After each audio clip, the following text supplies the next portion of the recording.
Alrighty, so anybody that has not been to one of our meetings, the reason, again, we do this is because my favorite thing about Red Barn, my favorite thing about y'all, my favorite thing about us collectively is the way that everybody works together, the way that everybody knows each other, the way that everybody helps each other out.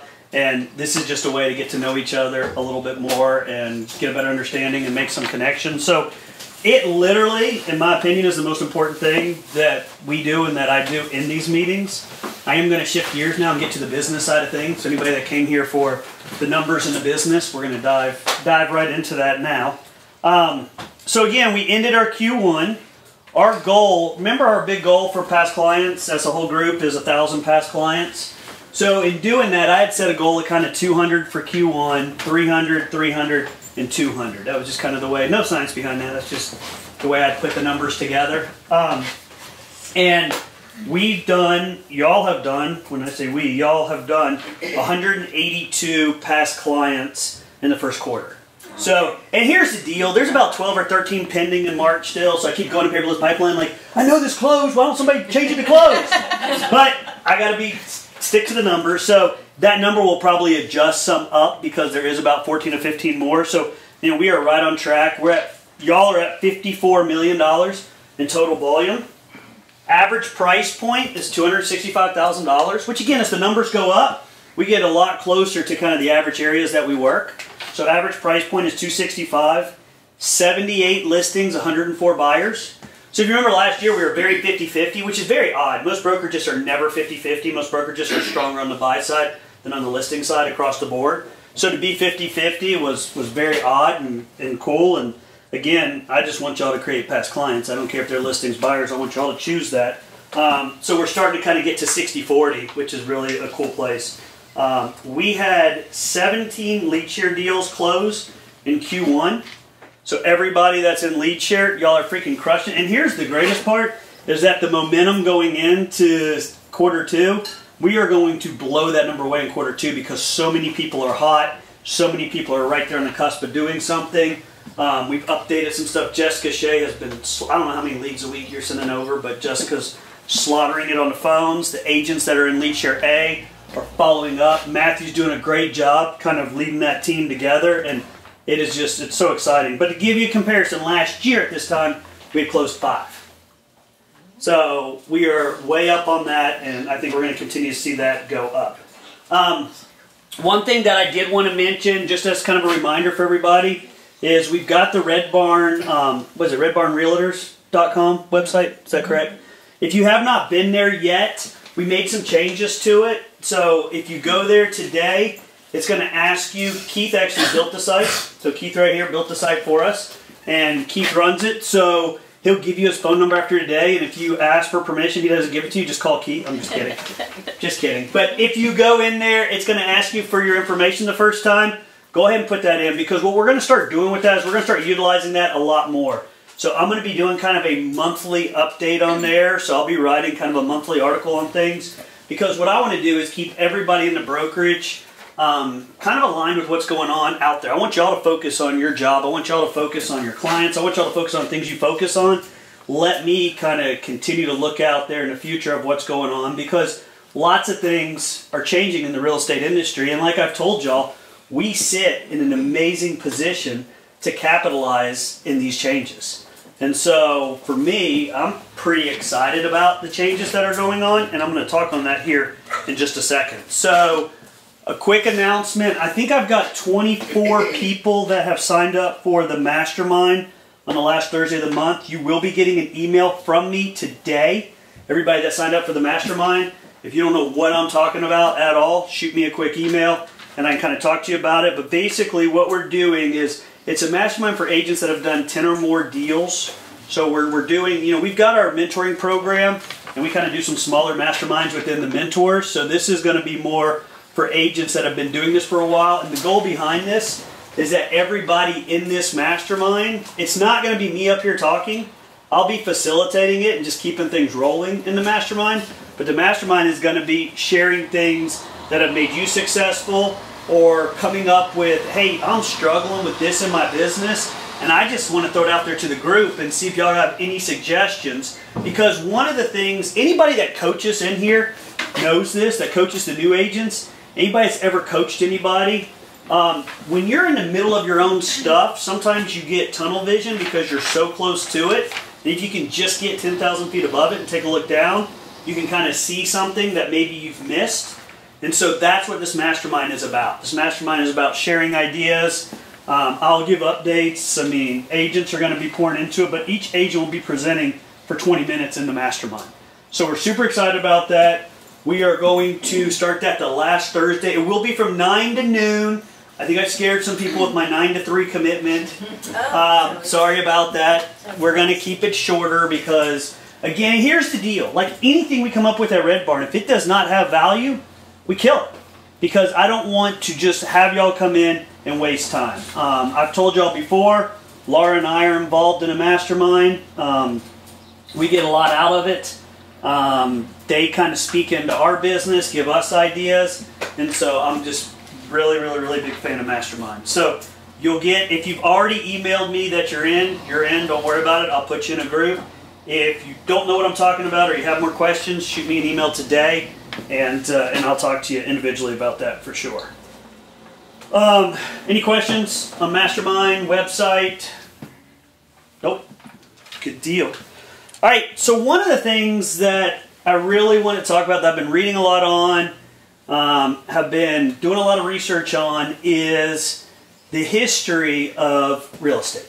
I'm not going to bore you all to death here with this, but it's a very interesting thing. And I think that as our industry continues to change, and right now anybody who is either new to real estate or just maybe doesn't know, right now our industry, and it's not a bad thing, it's a little bit in chaos right now. And there's just a lot of things that are going on, and I'm going to kind of explain what that is. But in the old days of real estate, the broker ruled the roost, right? I mean, if you look at all the old laws, all the old rules, all the stuff, you know who was kind of helping set all these guidelines. And this was kind of the broker. And when I say broker, I mean, obviously Laura's our broker, but I mean, most of the time the broker was the owner by themselves. And a lot of things kind of flowed through the broker. The broker had private information.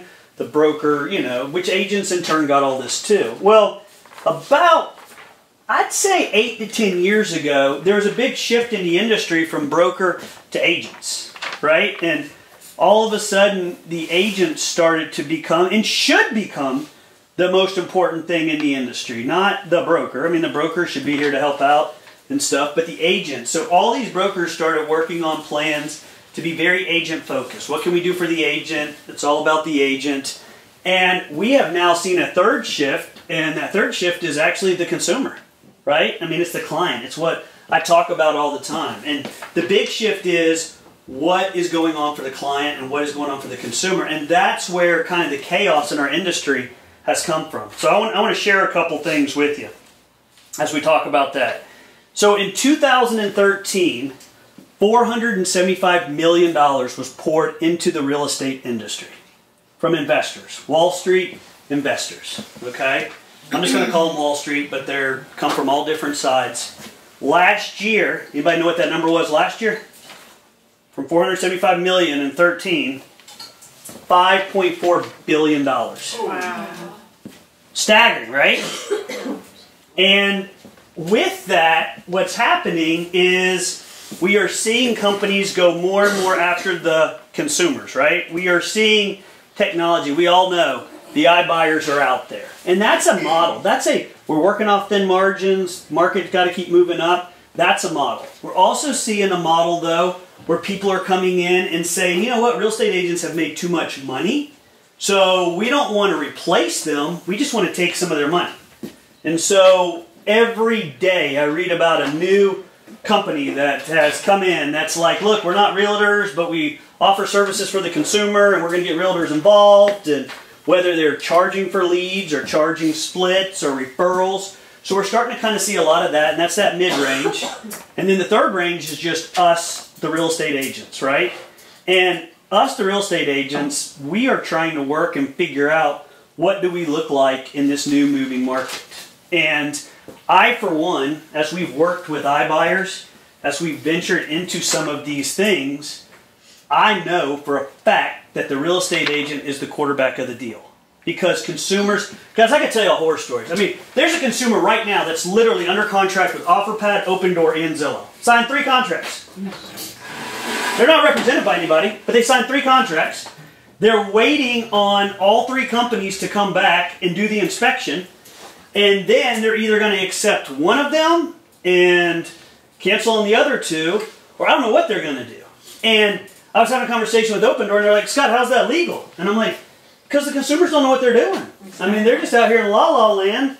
Y'all are confusing the heck out of them. They don't want representation. Yeah, I mean, they don't want representation. They're making mistakes. And so what I see and what I know, and you're going to continue to see Red Barn push more and more, not into this, but with this, is that an agent who can get in there and give these people options is going to be the agent that wins. And the agent that can go in there and say, look, I understand speed and convenience is what you're looking for, but it's going to cost you $50,000 for speed and convenience. Again, if you want that, that's fine. And we can all get paid in that because we all know how we can get paid by doing referrals on that. But why don't you let me put a sign in your yard? Let's go the traditional route. Let me take some of the pain points. Like, what are your biggest fears about listing this house?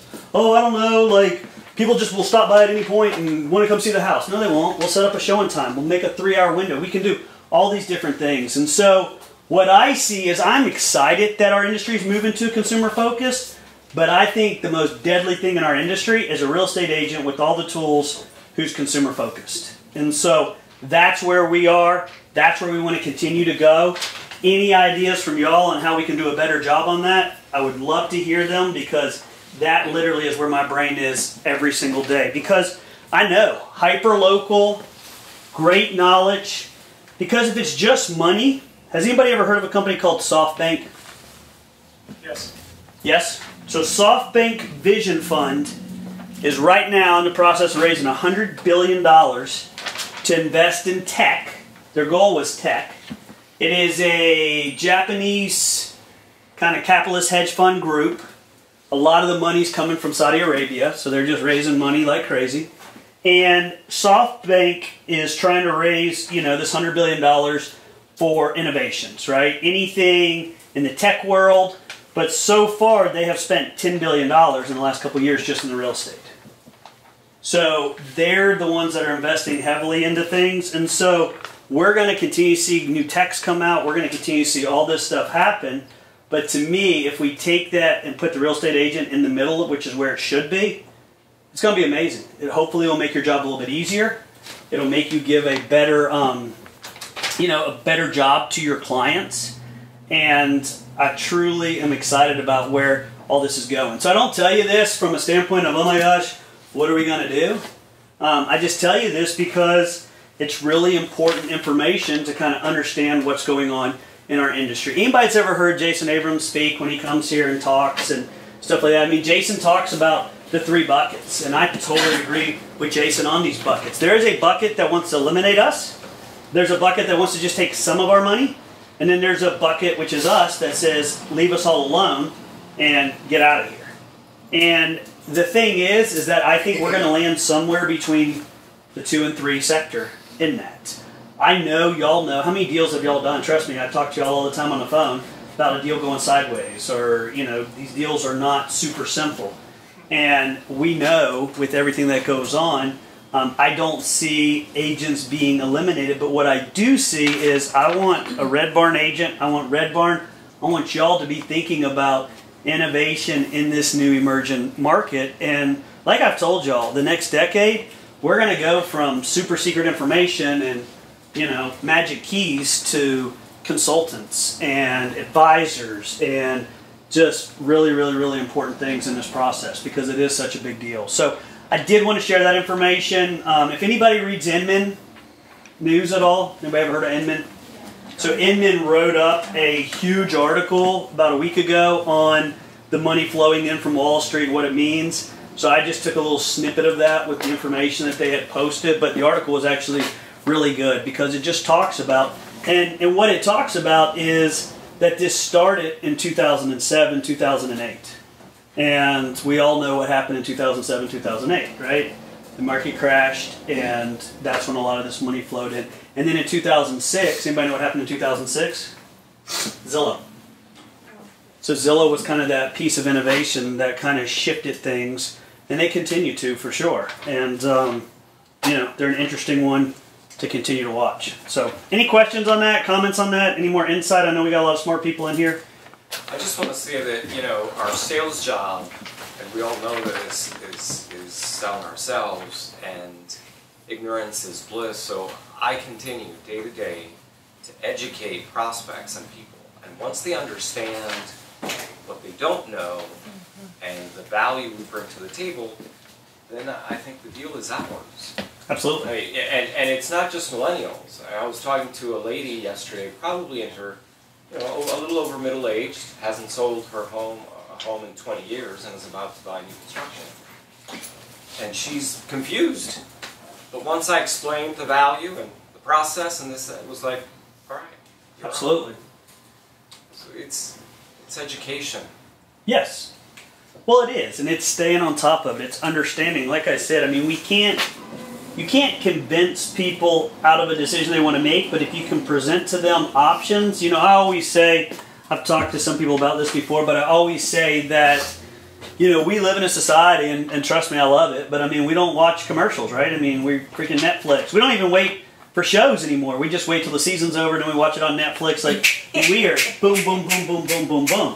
And when you think about the model, and again, I mean, amongst real estate agents here, but when you think about the model of the iBuyer itself, I mean, their model is to make money on speed and convenience. And my question is, how do you quantitate speed and convenience? How do you put a price on speed and convenience? If I ask Tim, give me a price on speed and convenience, his price on selling his house is going to be different than my price, just because we're two different people and we have a different idea of what that is. But when you think about this, is that right now, Americans, we have more equity in our homes than we've had in a long, long, long time, right? So we've got a ton of equity. The market is still appreciating, right? So you take an appreciating market with tons of equity and you build the perfect storm for the iBuyers. It is the perfect thing to walk into, because if I have $150,000 in equity in my house and I decide I'm going to sell my house for $30,000 less than a realtor could get me for it, that feels a lot different than if I had $40,000 worth of equity in my house, right? Yes. Everybody totally agree? Yeah. And so my speed and convenience price can change, obviously, based on my current situation. So what I want everybody here to know is, as we go on listing presentations and as we listen to these people talk and we understand how much equity they have, if they have $200,000 in equity, you might talk to your blue in the face about how much more money you're going to make them, but that speed and convenience could be at a different price for them. So again, we assist them with Open Door. We put it through the portal. We get our 1%, 2%, or 3%, however we work it out, and life is good. So that's why we're involved with these different companies, is I just want to make sure. And if there's anybody ever in here, I am wide open for any other ideas, thoughts.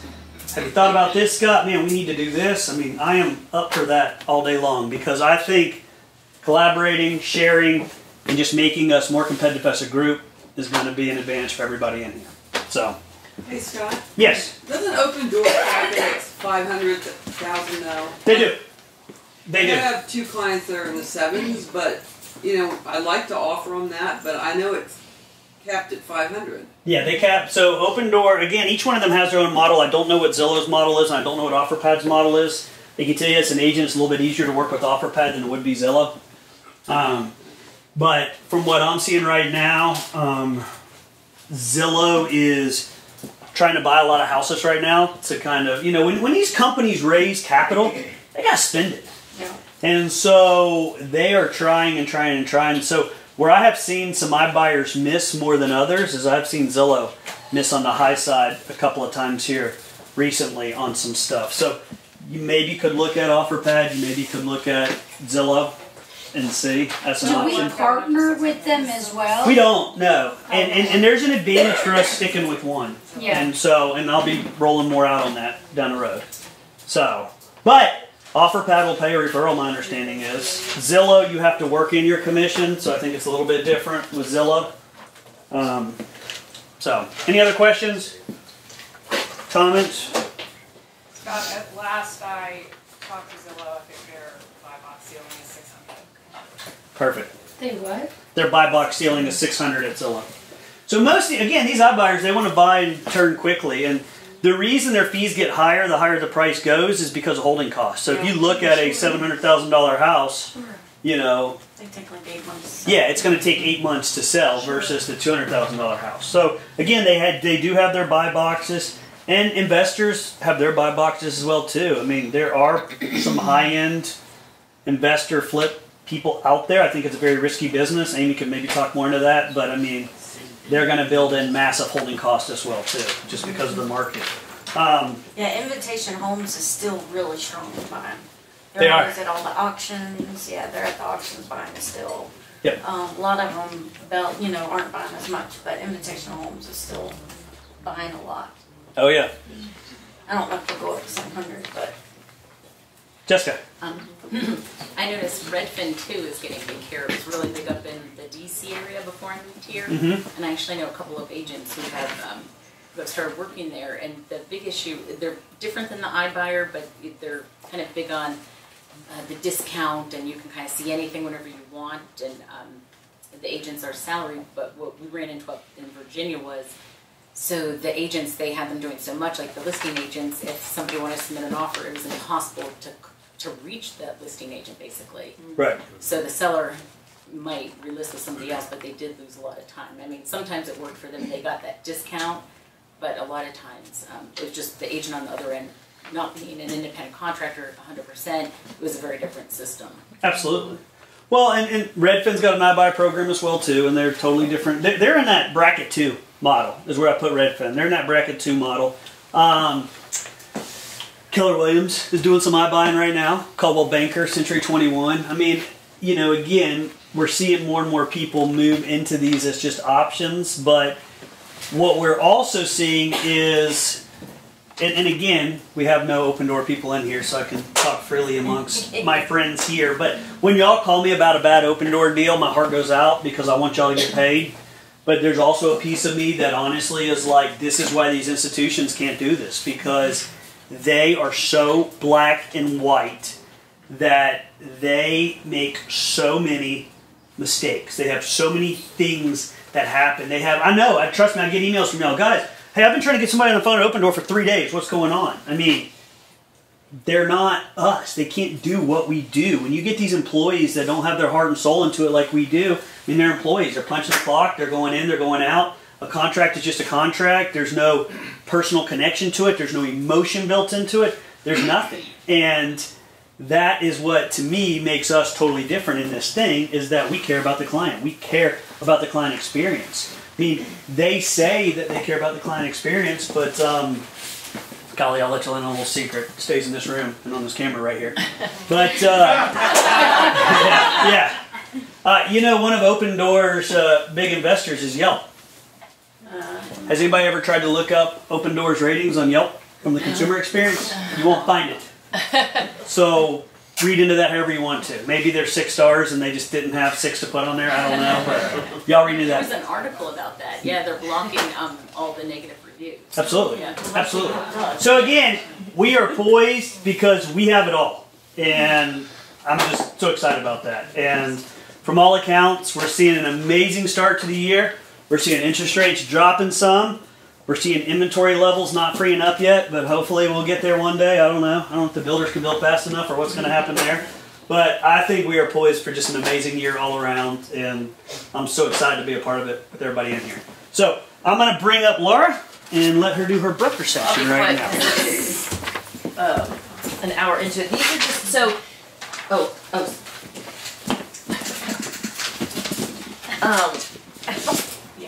These are just. Can you hear me now? Check. It's weird because it doesn't sound any louder.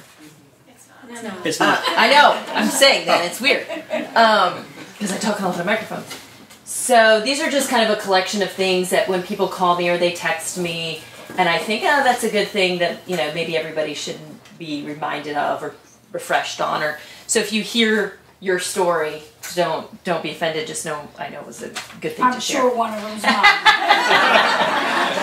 But you're kicking ass and taking names. You got a lot going on. But there are things that everybody has to remember just to keep us all out of trouble, me and you included. So everybody knows about the alternative. When you have the closing attorney hold your earnest money, you got to have those 2 forms filled out. One of the things Bradley and I are seeing are people are putting NA on alternative holder. So that cannot be left blank. You can put Red Barn in there always and what that means is if they don't agree to it, somebody has to be holding it.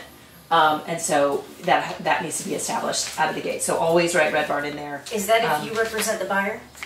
It does, what do you mean? Because like I had a listing and they didn't have that completed. I would go back and say, this has to be filled in. Do you want the alternate to be your broker or not? Okay. Either or. I'm just giving you permission to write in Red Barn in there. At 5'10" and at 5'11", Bradley right. said it to me numerous times. Another thing kind of about fair housing, and when you're writing a listing description, always describe the property and not the buyer. So don't write something like starter home Family friendly. or family friendly or steps, walking distance to the pool. Don't write anything that describes the person that would be buying it. Always just describe the physical characteristics of the house. Earnest money has to be turned in regardless if you feel like we all have transactions where we're like, I don't know if this is going to close or not. And so you just, I know it's a pain to bring it up here and turn it in, but we've got to have it. So if you've got it written in the contract that we're holding it, especially, you got to follow the guidelines of the timeline in that contract. What else did I have? I got asked recently about if somebody has contacted you, their property is actively listed or they're actively in a buyer's brokerage agreement with another agent, you cannot solicit their business, but they can come to you. So if I have a house listed and I randomly talk to Bobby and tell her how much I dislike my agent, will you come talk to me and tell me what you can do for me? You can most definitely have those conversations with those people. You cannot just actively be contacting them.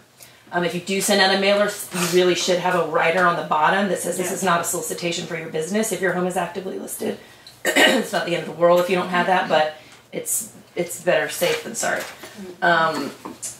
Legals, always a legal description, a lack of a legal description is a voidable contract. Doesn't mean it's void, but if something goes sideways, that's the easiest way for somebody to be like, this is a voidable contract, and some of my people want out of it. And we have Davika that has super fast and responsive. Shoot her an email, and she will send you the legal description, whether you're using McMichael or Gray or not. So whether you've got a listing that agent didn't put it in, or you've got the buyer's listing agent didn't put it in, reach out to her for that when you're writing the offer, or when you're putting the listing in the MLS system, ask her for that and write it in there. Last thing is just a buyer's brokerage agreement. I posted something about that on Workplace. Scott and I hated getting them. We never got them signed. They're redundant because you're already checking the boxes that say you're representing them, but we have to have them to be compliant. And I'm just waiting to be audited, frankly, because we have grown so fast that I'm just, it's any minute. We're a ticking time bomb. And so the more we can have everything, all of our boxes checked and everything right, the less of a heartache and stress it's going to be for me and Bradley when that day comes. So with buyer brokerage agreement, the easiest way to do it is just slip it right in there when you're sending them over the offer to sign on the buyer.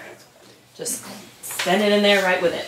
Technically, you should have it before you ever advise them of any business. Always treat somebody as a customer instead of doing a dual agency. If you can all edit. I've decided to cut out dual agency entirely just because we've had some situations where it's just gone sideways, and you can still represent as a customer and still get paid. So there's no reason to then be doing both sides of those transactions. I think that's all I got. Any questions? Any thoughts?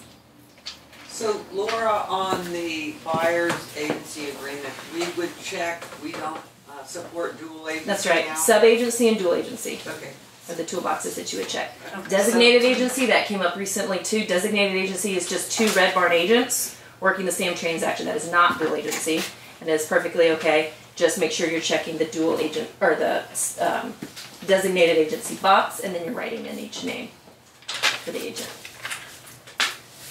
And I mean, I think as an industry, we're going to Oh, see. and do not send broker questions to Scott. Yeah, because I'll just answer them. I'll just answer them, and then when the other day, and somebody said, I was like, that's not the right answer. Like, what are you doing? when that audit happens, me and Aspen will be paddleboarding down the river. That's the name of it. Yes. Any other questions? So I'd try it on in front of a group. See how it And felt. I hate to feel like and Scott makes me feel like a nagger when I need the paperwork, and Bradley and I need the paperwork, but it really, like I said, we are a ticking time bomb, I assure you, for our staff being audited. So it's coming. Winter is coming, right, Bradley? Yeah. Kevin. Is it Kevin and Paul or just Kevin? It could be either. It could be both. Oh, ready? Come on. I'll be quick. I had two things.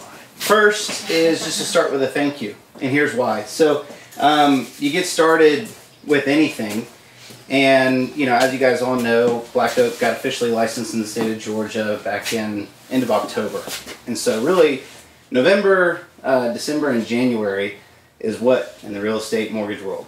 The worst, right? Everyone's like, holidays, they don't want to buy, and they're just not doing anything. And so our first 3 months, as much as we still did deals, it was slow. And it's been pretty cool because the reason I have to say thank you is because ever since everything started picking back up in February and March, it's been really, really cool to partner with you guys and just to see the growth happen so quickly. I mean, we're small, and we understand that, and we're doing everything we can to make this amazing. But you're helping us grow with you, which is a great partnership, and we appreciate that. So just to give you some numbers, for the month of February, we closed 15 loans, and then last month we closed 26 loans. And yeah, which is, it may not sound like a lot, but for us, we're like, yeah! It's growing fast, and it's growing well, and so we're excited about that. To see for the month of March, over 7 million in volume, we're like, okay, this is great. We're all working as a team and believing in each other. So the next thing, I said two things. First was a thank you. So one, just really genuinely thank you for believing in us, trusting us, working with us. And if you haven't started working with us yet, that's okay. We understand that, you have your relationships and the people that you work with and trust, and we just want to help when we can. And if we get a shot in the future, we'll do everything we can to do our best. And that's all we can tell you guys. And that's how we genuinely feel. The second thing is I have a request. And the request is, if you've worked with us, we need you to help us build this thing by giving us constant feedback. And I know that sounds weird because usually the loan officer or the mortgage company and the realtor, they have a partnership, but they also don't talk when there's issues. And that's normal. That's just the way that the relationships work in the industry, and we're asking to change that. We're asking for you guys, in a lot of ways, to hammer us when there's things that are going on, because the only way for us to customize this to you, because you guys have to remember, this thing was built for you. It was built for you, and so for us to customize it for you, which means the systems, the communication, whatever it is, it doesn't matter. For us to be able to do that the right way and to do it for you, we need your constant feedback. So if you have closed a loan with us, we're asking, Paul and I are asking for you to just seek us out and do it consistently and just say, okay, hey, I didn't tell you about this, but I really would like to see this be different in the future. Or, hey, what do you think about this tweak? Can we do this on the next deal that we bring you? And if you have not done a deal with us yet, that's okay, but we are asking you to do this. Come tell us what you would prefer to see in Black Oak. So for whenever that day comes, even if it's your worst client, it's the worst deal ever, and you're like, you know what, this is the one I'm going to give Black Oak. We are fine with that, okay? And I'm being dead serious. You guys are laughing at us. Trust me, we're completely fine with this because I did. Teresa's laughing because we gave a girl a home that should not have gotten a home. I'm not kidding you. Just straight up, the girl did not deserve a home, and we got her in somehow. I don't know how, but we did. And we need to be able to cross these hurdles with you guys and build it correctly so that whenever that day does come that you bring us that worst buyer ever or whatever it is, that we already are ahead of the game. And that we're able to look at this and go, okay, you know what? I know that you prefer this, this, and this. And then it's my job to perform on that. And when I don't, we are expecting, Paul and I are expecting, for you to come tell us, hey, you fell short here. So can we fix this in the future? And then we will say yes. Okay? I know he started off the conversation with saying he's going to start saying no more. Okay? Well, we're in yes mode. Okay? And we're in yes mode because that's where we're at. We're a lot smaller. We're not as old as Red Barn. Okay? But we're here to help. We're here to support. And we want to do this together. And are we going to mess up? 100% we're going to mess up. Does that get a good guarantee that you want to hear? No, it's not. But it's the truth. Okay? And we're going to do everything we can with our expertise and for the amount of time we've been doing this to make sure we have as little mistakes as possible. Okay? But we got to do it together and we got to do it as a team because that's the original vision of what we're doing here. So that's the request I have. You have anything to say? No. Thank you. All right. Perfect. Hey, and like y'all see purposefully, they're behind glass doors with no locks. That's a purpose. They can't hide from you. So give them the feedback. And just so y'all know, like Kevin and I and Paul, we meet every Monday. Davika and I meet every Monday. So what we do is we're talking about things where we fell short because we know we're going to fall short. I used to call it the black hole. I'd do a deal. I'd send it to the black hole, lenders, closing attorneys, and I crossed my fingers. And I got Monday updates, and I hoped everything worked, and majority of the time it did. This makes Bobby's head hurt right here, so I'm telling this story. And so I am starting to understand more of the black hole, and it's pretty cool, like what's behind the black hole. And we want y'all to not have to dig into that to understand that, but just know that you've got me, you've got Kevin, you've got Davika, open door policy with any of us, whether it's good, bad, whatever. You're going to start seeing, some of y'all maybe have already seen it already, and Laura came up with this idea and it was an awesome idea. We're actually going to start doing some small surveys each month for everybody that had a closing with McMichael and Gray and with Black Oak, and just get your feedback on it. And we need that because it's going to help us to help these guys to build the companies that y'all want to see in here to give your clients. Again, it's all about the client. The client, an amazing experience. I just want to add something about Black Oak because I'm doing a deal with new construction. Yeah. And the new construction was like, you know how they want, you know, you use their lender, they'll give you $5,000 in closing costs. So she was dealing with them, you know, Lennar's lender, which is Eagle. And anyway, I just said to her, listen, why don't you just give Black Oak a try? Because somewhere the $5,000's got to come from somewhere in hidden fees. Well, sure enough, Black Oak actually helped her out better, gave her a lower interest rate, and was able to help her out better. And she didn't have to pay off something that the other one was telling her. But you know, you think that it's better going with their lender that they're saying. But the other thing was now.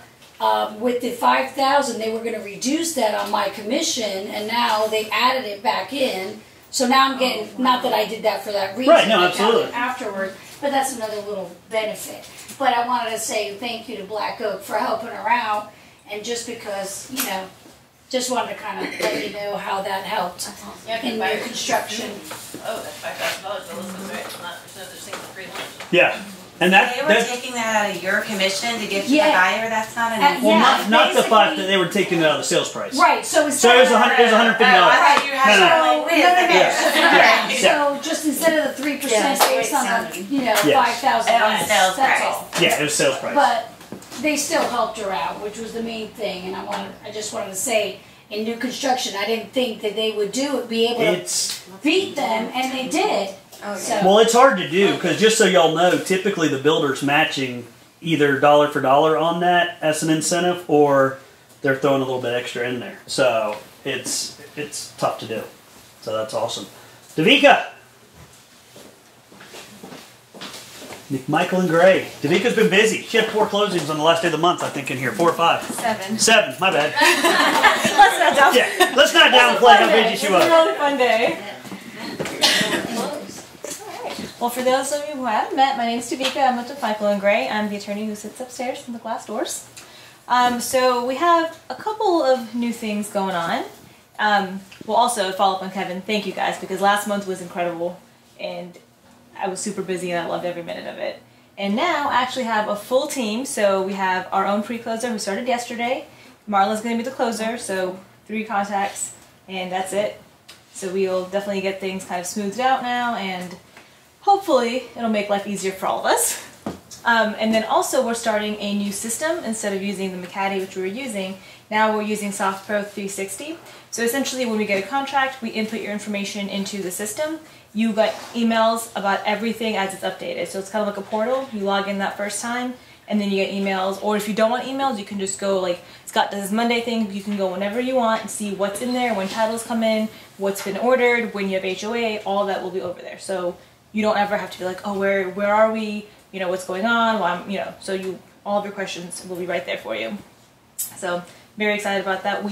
We're still working out a few kinks on that, but my new pre-closer who started yesterday, actually, she's going to be opening up all the new contracts coming in, and that's how we're going to do them. And what's her name? Heidi. Yes. So she'll be in our Cobb office, because obviously there's not a ton of space up here. So she'll be 10 minutes away, so not far. But so she'll be, I'm going to send out a welcome thing for her in a couple days. Just be on the lookout for that. Other than that, I also really hate going after Kevin because he's like super inspirational, and I don't have that. But I'll flip him next month. Just let me thank know. you, I appreciate that. Absolutely.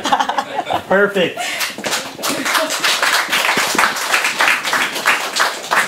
Yeah, and like I said, you know, Davika and I were talking. I mean, Michael and Gray was already going to this, but it was so funny because like 2 weeks ago I sat with Davika and I was like, Davika, we got to have a system that automatically updates these agents. It's insane, right? Anytime we're waiting on a human being to call somebody else or email somebody something and we can automate that, let's automate that. And she's like, oh, great news, Michael and Gray's already going to that. And I was like, sweet, because, and then we got talking about kind of logistics of it, right? And we talked about the difference between me and Bobby. I'm going to call Bobby out in here since you're making fun of me.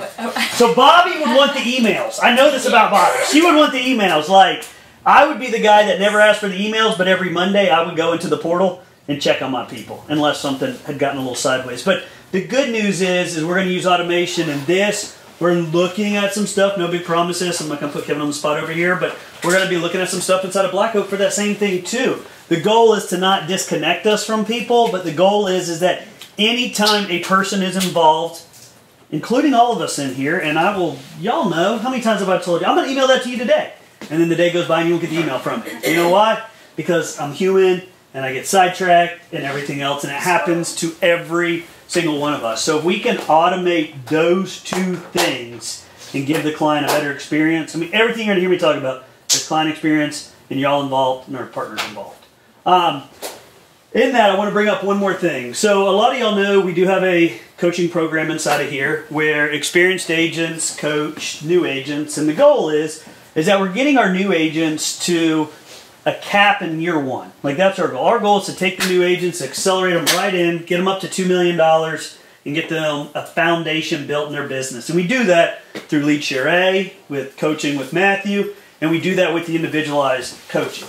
So right now, anybody that's an experienced agent that would like to learn more about the coaching program, maybe be involved, email Laura after the meeting today, and she can get you more information on that.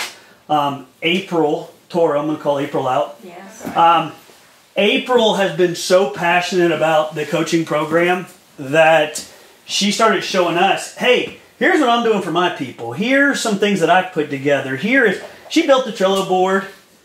What's that cool Zoom? Is it called Zoom? Yeah, Zoom. She sent me a Zoom video for coaching call, and it was freaking awesome, like amazing. She's basically writing all the curriculum into this coaching program, and the goal behind this is to allow the coaches to follow the program, which is static but important, and then let that coach still be dynamic when the time comes. So you'll always hear me talk about, I want a dynamic coaching program. So I'm like, I want a dynamic coaching program. I built the bill. Vote, let's go. And everybody's like, I don't even know what you're talking about, Scott. I'm so confused. Like, what do you mean? So I just drive around. If I find somebody who wants to buy something, then I call this other person and they help me write the contract. And so April and Laura's been doing a lot of work on this as well too. But they're putting a lot of work into the very structured part of kind of the first 8 weeks to this program. And it allows the coaches to be a little bit more uniformed. It allows our new agents a better foundation coming into this business because, again, we're only going to take in so many new agents in a given year. So we only have so many seats on the bus. So we want this to be a successful program.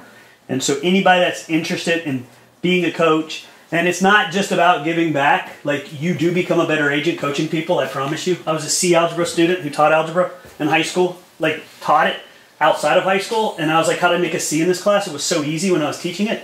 But the same thing happens in your business. Plus, this is our place to where you, as somebody helping somebody new, can get paid in the deal as well too. So I always call it sub-passive income. So anybody interested in that, get with Laura, shoot an email to Laura, let her know, and we can kind of talk more about that as we are looking for maybe a couple more coaches here and there.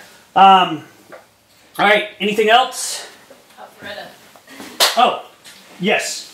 So, y'all all know that we have the Sonoy office. We are, May 1st, we'll have an Alpharetta location as well too. And in the Alpharetta location, it is going to be run by Becky Shea Smith back there. In the back. So, what we have done, what's she doing? She's tearing up. You tearing up? Okay, well, I have to go to the bathroom, sorry. Oh. I know I didn't see you in here, so. Yeah, sorry, I stepped out. So what we've done, guys, when we expand, I mean, expansion's always, you know, kind of a big decision on office space, brick and mortar, what type of investment do we make, you know, and all that stuff. And so what we've decided, and Alfred, let Becky get started, is we've got a spot inside of Thrive. So the multi-working complex over there, and they are actually building another office next to their one office inside of Alpharetta. We probably will use this as just a temporary house to get going. So if you go over to see Becky in Alpharetta, don't expect a lot of office space right now. She's got one office in there because that's all they have. She has a desk and 2 desks. But we are excited about the launch of that. We're excited that Becky's going on this adventure with us, you know, in doing that. She's very excited, very passionate about growing that. And we think Alpharetta is, you know, going to be a good market. So, so now Sonoy is up and going, and we're getting some traction down there. We're going to be doing the same thing in Alpharetta, and probably looking to 1 to 2 other spots this year as well too. And so the goal behind this is just, we don't want 300 and 400 agents in an office. We want to be able to keep our offices at a size where people know each other. We don't walk in and say, who's that person? And where people can collaborate and stuff. So that's kind of the important thing. And again, for us, it's tough because you've got companies that are totally virtual that have no offices. And the office themselves are our biggest overhead that we have. So we're kind of always skirting that line of how do we do this and what do we do with this and how do we do it responsibly, for sure. Because like I've told you, as the shift has continued to happen, those old school brokers that used to make a whole lot of money, those margins are shrinking. You know, I was laughing, EXP Realty, I'm not picking on them individually, they're just a big one, they're massive. You know, but they were up 227% revenue last year and still lost $4 million overall. And that's growth mode, and that's raising capital and all that stuff, but it's just a, you know, it's a tougher model than it's been. So we're very careful when we pick our expansion offices, but we are fired up that Becky's along for the ride with us. And with that, anything you want to say, Becky? No, just come see me. Yeah, I mean, just come, you know, come and sit and talk to me, and let's see how we can work, you know, in Alpharetta with the Woodstock office and all that stuff. So yeah, it's a cute office. It's really neat. It's got a lot of workspace, really cool space. So like you said, hopefully it'll be temporary because I really would like to grow beyond it. My desk and another desk. But yeah, like for right now, there's amazing places to eat. So come see me because I'm not here anymore. Where's the Thrive office at? It is on Milton Avenue. Yeah, Milton Avenue. No, not on Milton. In downtown. Milton Avenue, yeah, Milton Avenue. And so, like, I don't know if you go to food trucks or if you go to Taste of Alpharetta, but Taste of Alpharetta is on Milton Avenue. It's the road that they closed down for all the events. And Food Truck Alley is it's the parking lot of Thrive, basically. And when is we're sponsoring that, right? So yeah, we are sponsoring May 2nd. Yeah. So when the Red Barn shirts come down, Yeah. Ken and Nita will be there. Oh yeah, there'll be a tent at Taste of Alpharetta, and so yeah, I would love for you guys. May to come. 2nd, what time? May 2nd from I think it starts at 5, Okay. 5 to 10, I believe. So it's kind of like an Alive at 5 kind of thing? it will blow you away. On steroids. How many people there are? It is the largest event in Alpharetta. Really? Yes, and it's there's over 60 restaurants right now that have committed to taste, and you buy tickets and you just give them the tickets for certain items, food items. So it's not once a month. It's just that one. It's that one okay. time. I mean, it's massive. It's a lot of fun though. So we all need to do an invite workplace.